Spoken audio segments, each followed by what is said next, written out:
Mesdames, Messieurs, l'événement qui nous réunit ce matin concerne, comme les précédents l'ont déjà dit, la clôture officielle du projet de renforcement des structures de santé dans le domaine de la planification familiale et de la santé sexuelle et reproductive. Ce projet qui clôture ses activités aujourd'hui a été conçu avec l'appui de GIZ Santé et bien sûr le gouvernement de la République fédérale d'Allemagne à qui nous disons merci. Et je me réjouis déjà d'entendre que le représentant de l'ambassade de l'Allemagne a déjà dit que même si le projet clôture, la coopération va continuer. Merci beaucoup.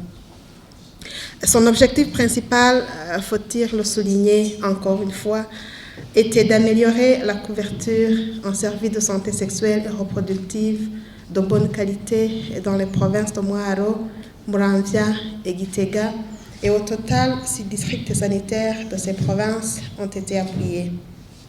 Dans la zone d'action du projet, les équipes cadres des districts ont bénéficié des renforcements de capacités pour bien encadrer les centres de santé dans l'application des éléments de la gestion de la qualité et 90 formations sanitaires ont été touchées par des formations.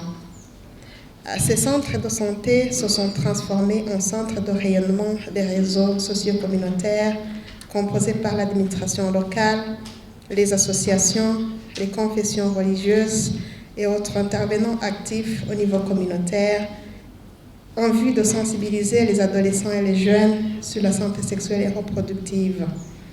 Le projet a pu rendre 29 réseaux socio-communautaires fonctionnels. Le personnel des centres de santé a été placé au centre du processus de changement.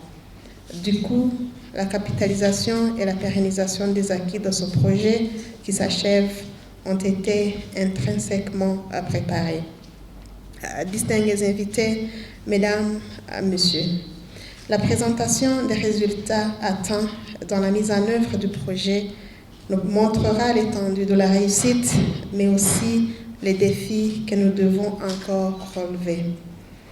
En effet, les indicateurs clés de la promotion de la santé en général et de la santé de la reproduction en particulier devraient à coup sûr marquer une distinction nette par rapport à ceux des zones non concernées par le projet. Nous faisons allusion ici à la planification familiale, à la consultation prénatale, aux violences sexuelles et basées sur le genre et tous les autres aspects qui faisaient l'objet des concours de qualité pendant toute la durée du projet.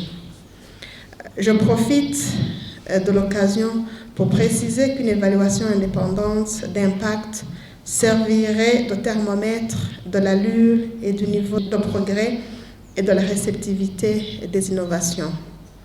Je voudrais aussi mettre en exergue l'une des approches adoptées par ce projet, en l'occurrence l'approche intégrée de management de la qualité pour l'amélioration continue des services de santé en général, mais la santé sexuelle et reproductive en particulier. Comme il a été constaté, cette approche est une innovation qui a permis aux formations sanitaires de chercher toujours à se surpasser sous l'effet du système d'émulation instauré par le projet. Les équipements et les certificats octroyés après chaque concours avaient la potentialité d'augmenter la confiance des populations aux différentes structures lauréates. En outre, la communauté concernée a été accompagnée dans la deuxième approche de réseautage socio-communautaire pour la promotion de la santé et de la reproduction des jeunes et des adolescents. De par ces deux approches bien complémentaires, des outils ont été produits. Sur ce, je recommanderais à tous les bénéficiaires du projet et particulièrement au Programme national de santé de la reproduction de mettre en œuvre des mécanismes d'entretien et de pérennisation de ces outils.